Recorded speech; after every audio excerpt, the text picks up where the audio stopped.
എന്തുകൊണ്ടാണ് മനുഷ്യബന്ധങ്ങൾ പ്രശ്നത്തിലേക്ക് ചാടുന്നത്? എന്തുകൊണ്ടാണ് പരസ്പരം നമുക്ക് ബാലൻസ് ചെയ്ത് ലൈഫ് മുമ്പോട്ട് കൊണ്ടുപോകാൻ പറ്റാത്തത്?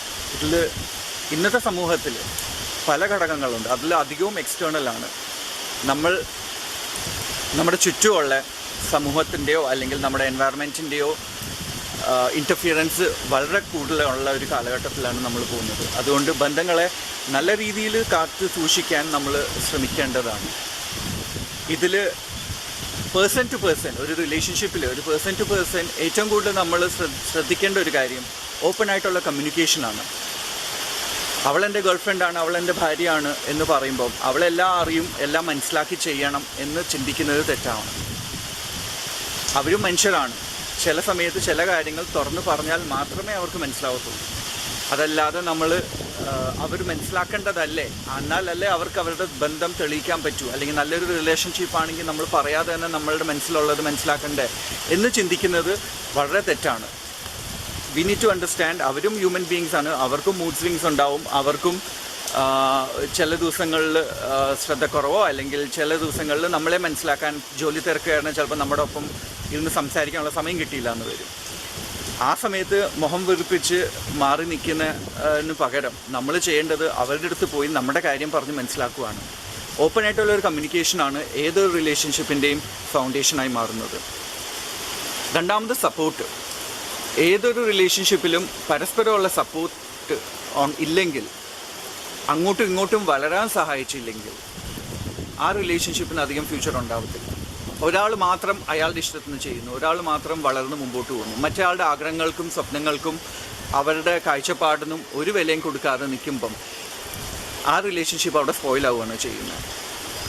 മൂന്നാമത് നമ്മൾ ചിന്തിക്കേണ്ടത് പരസ്പരം കൊടുക്കേണ്ട റെസ്പെക്റ്റാണ്. സ്നേഹം മാത്രം പോരാ, അവിടെ ബഹുമാനം കൂടെ വേണം. You need to respect each others. അവരുടെ താല്പര്യങ്ങളും അവരുടെ ഐഡിയോളജിയും അവരുടെ വ്യത്യാസങ്ങളും നമ്മൾ റെസ്പെക്റ്റ് ചെയ്യുക. നമ്മൾ സാധാരണ ഒരു റിലേഷൻഷിപ്പ് ചൂസ് ചെയ്യുന്നത് പരസ്പരം എന്തൊക്കെ കോമൺ ആയിട്ടുണ്ടെന്ന് നോക്കിയിട്ടായിരിക്കും. അവൾക്കും ബുക്ക് വായിക്കാൻ ഇഷ്ടമാണ്, എനിക്കും ബുക്ക് വായിക്കാൻ ഇഷ്ടമാണ്, അപ്പോൾ പിന്നെ നമ്മൾ സെയിം വേവ് ലെങ്ത് ആണെന്നായിരിക്കും നമ്മൾ വിചാരിക്കുക. അത് പലപ്പോഴും തെറ്റാറുണ്ട്. ഏതൊരു റിലേഷൻഷിപ്പ് സ്റ്റാർട്ട് ചെയ്യുമ്പോഴും നമ്മൾ ആദ്യം ചിന്തിക്കേണ്ടത് ഞാനും അയാളും തമ്മിൽ എന്താണ് വിഭിന്നമായിട്ടുള്ളത്, എന്താണ് വ്യത്യാസമായിട്ടുള്ളത്, ആ വ്യത്യാസങ്ങൾ എനിക്ക് ഉൾക്കൊണ്ട് മുമ്പോട്ട് പോകാൻ പറ്റുമോ എന്നാണ് നമ്മൾ ചിന്തിക്കേണ്ടത്. അങ്ങനെ ചിന്തിച്ച് മുമ്പോട്ട് പോകുമ്പം ആ റിലേഷൻഷിപ്പിന് കൂടുതൽ ഡെപ്തും ആ റിലേഷൻഷിപ്പിലെ സക്സസ് ഫാക്ടറും കൂടുകയാണ് ചെയ്യുന്നത്. അടുത്തത് നമ്മൾ ശ്രദ്ധിക്കേണ്ടത് കോംപ്രമൈസ് ചെയ്യുക. പലപ്പോഴും നമ്മൾ റിലേഷൻഷിപ്പിൽ വിട്ടുവീഴ്ചകൾ ആവശ്യം വരും. അത് ചിലപ്പോൾ ഒരു തർക്കം ചൊല്ലിയിട്ടാവാം, അല്ലെങ്കിൽ ചില ആഗ്രഹങ്ങൾ പറയുമ്പോഴാവാം. നമ്മൾ എപ്പോഴും കടുംപിടുത്തം പിടിക്കുമ്പോൾ ആ റിലേഷൻഷിപ്പിലേക്കുള്ള നമ്മുടെ ഇൻപുട്ട് കുറയുകയാണ് ചെയ്യുന്നത്. ആ ഡിസ്റ്റൻസ്, രണ്ട് പേര് തമ്മിലുള്ള ആ ദൂരം അവിടെ കൂടുകയാണ് ചെയ്യുന്നത്. അതുകൊണ്ട് എപ്പോഴും ഒരു വിൻ വിൻ സിറ്റുവേഷന് വേണ്ടി നമ്മൾ ട്രൈ ചെയ്യുക. അല്ലാതെ ഞാൻ മാത്രം ജയിക്കണം, എൻ്റെ ആഗ്രഹങ്ങൾ മാത്രമേ സാധിക്കാൻ പാടുള്ളൂ, അല്ലെങ്കിൽ ഞാൻ ചിന്തിക്കുന്നത് മാത്രമാണ് ശരി എന്ന് ചിന്തിക്കുമ്പോഴാണ് ഏതൊരു റിലേഷൻഷിപ്പിൻ്റെയും അടിത്തറ, ഫൗണ്ടേഷൻ ഇളകുന്നത്. ഈ സ്മോൾ ടിപ്സ് നമ്മൾ മനസ്സിൽ വെച്ച് കഴിഞ്ഞാൽ ഇത് ഇത്രയും മാത്രം ചിന്തിച്ചാൽ മതി.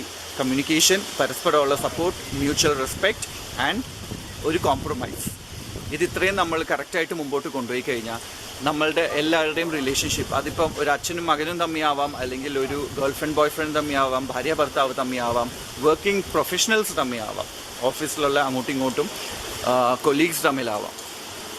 ഒരു റിലേഷൻഷിപ്പിൻ്റെ ഫണ്ടമെൻറ്റൽസ് നമ്മൾ മെയിൻറ്റെയിൻ ചെയ്ത് പോവുകയാണെങ്കിൽ ആ റിലേഷൻഷിപ്പ് കൂടുതൽ എൻറിച്ചിങ് ആയിട്ടും കൂടുതൽ സ്ട്രോങ് ആയിട്ടും വളരുകയും നമുക്ക് ഹാപ്പിനെസ് നൽകുകയും ചെയ്യും.